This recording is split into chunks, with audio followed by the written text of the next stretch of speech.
Saudara-saudara yang terkasih di dalam Kristus, selamat pagi. Salam jumpa lagi dalam Sabda Siap Saji Kamis 2 Oktober 2025, peringatan para malaikat pelindung. Marilah kita berdoa dalam nama Bapa dan Putra dan Roh Kudus. Amin. Engkaulah cahaya Bapa, Yesus Putra tercinta. Kami memberikan hormat di hadapan malaikat sambil menyanyikan lagu dengan suara merdu. Kami bangga menghormati para malaikat suci, terutama panglimanya yang tiada taranya. Mikael yang menghancurkan seluruh bala setan. Semoga berkat lindungannya kami aman sentosa, terluput dari bahaya, terjamin jiwa raga dengan laju dapat maju, bahagia selalu. Kami memuliakan Bapa dan Putra serta Roh-Nya sambil bermadah memuji dengan sepenuh hati. Hiduplah Tritunggal Suci, jaya kekal abadi. Amin. Marilah berdoa.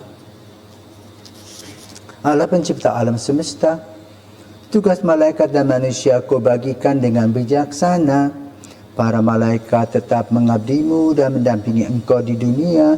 Demi Yesus Kristus Putramu dan pengantara kami yang hidup dan berkuasa bersama Bapa dalam persekutuan Roh Kudus sepanjang segala masa. Amin. Tuhan bersamamu dan bersama rohmu. Di dalam Injil Yesus Kristus menurut Matius, dimuliakanlah Tuhan. Sekali peristiwa datanglah murid-murid kepada Yesus dan bertanya, "Siapakah yang terbesar dalam kerajaan surga?" Maka Yesus memanggil seorang anak kecil dan menempatkannya di tengah-tengah mereka lalu berkata, "Aku berkata kepadamu, sungguh jika kamu tidak bertobat dan menjadi seperti anak kecil ini, kamu tidak akan masuk ke dalam kerajaan surga. Barang siapa menyambut seorang anak seperti ini dalam namaku, ia menyambut aku. Ingatlah, jangan menganggap rendah seorang dari anak-anak kecil ini, karena aku berkata kepadamu, malaikat mereka ada di surga dan selalu memandang wajah Bapa-Ku yang di surga." Demikianlah sabda Tuhan. Terpujilah Kristus. Bapak Ibu terkasih, selamat pagi. Hari ini kita memperingati malaikat pelindung kita masing-masing. Kalau kita bicara tentang moralitas, maka malaikat ini digambarkan seperti suara hati yang positif, yang selalu mencari hal-hal yang positif yang menumbuh kembangkan kepribadian kehidupan kita, baik secara jasmani maupun secara rohani.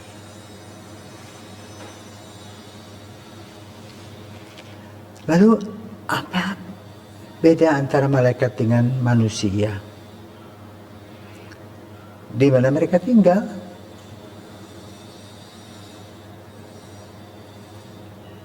Pada saat penciptaan manusia, manusia diciptakan melalui apa? Tuhan tidak langsung terang jadilah, enggak. Tapi dikatakan dalam Kejadian, Tuhan membentuk manusia dari debu, kan nanti akan kembali menjadi debu. Lalu Dia menghembuskan nafas, maka jadilah manusia. Dan dia adalah cipta Allah. Kenapa? Dihembus nafas Tuhan. Maka setelah dihembus nafas Tuhan, roh itu tidak pernah mati. Artinya tidak sama dengan badan dan jiwa. Tetapi roh bisa merana. Maka digambarkan roh yang merana itu berada di dalam neraka. Roh yang sedih berada di dalam api penyucian. Roh bahagia yang berada di surga bersama dengan para malaikat. Berarti malaikat ini dibagi dua. Ada malaikat yang kurang ajar, istilahnya, yang kurang bagus. yang dipimpin oleh Lucifer. Maka lalu kita juga mempunyai 3 malaikat agung. Malaikat apa? Malaikat Mikael yang dianggap sebagai pemimpin tentara surgawi, berjuang melawan kejahatan dan iblis, terutama dalam pertemuan melawan Lucifer. Nama Mikael berarti siapa seperti Tuhan, dan dia sering digambarkan sebagai malaikat yang melawan iblis dan melindungi umat manusia. Nah, lalu yang kedua adalah Gabriel, malaikat yang menyampaikan wahyu-wahyu penting dari Tuhan kepada umat manusia, secara khusus kepada Ibu Maria yang kita bisa baca dalam Injil Lukas. Gabriel dikenal karena memberitakan kelahiran Yesus kepada Maria, berita gembira atau Annunciation, dan juga memberitahukan kelahiran Yohanes Pembaptis kepada Zakaria. Nama Gabriel berarti kekuatan Tuhan. Sementara Rafael yang kita bisa baca dari kitab Tobit, malaikat yang berfungsi sebagai penyembuh dan pembimbing.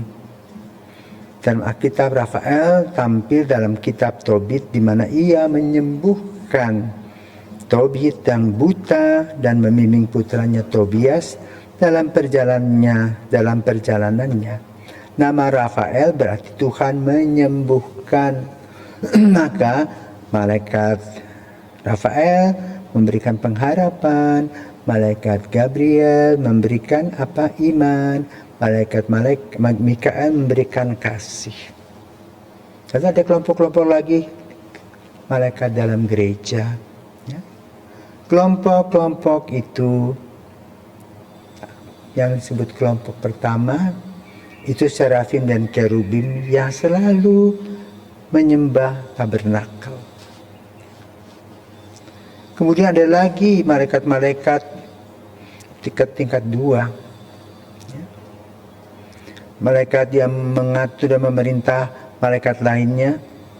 Lalu penguasa, malaikat yang memiliki tugas memimpin, malaikat yang menjaga ketertiban alam, dan malaikat pendamping kita. Malaikat yang berhubungan dengan pemimpin duniawi, menginspirasi penguasa dan tokoh penting. Itulah malaikat pendamping. Pemersatu malaikat yang mengawasi individu dan membimbing mereka dalam hidup sehari-hari. Malaikat pelindung, malaikat yang paling dekat dengan kita, yang berfungsi untuk menjaga dan melindungi setiap orang, yang memberikan arahan spiritual dan mendampingi sepanjang hidup.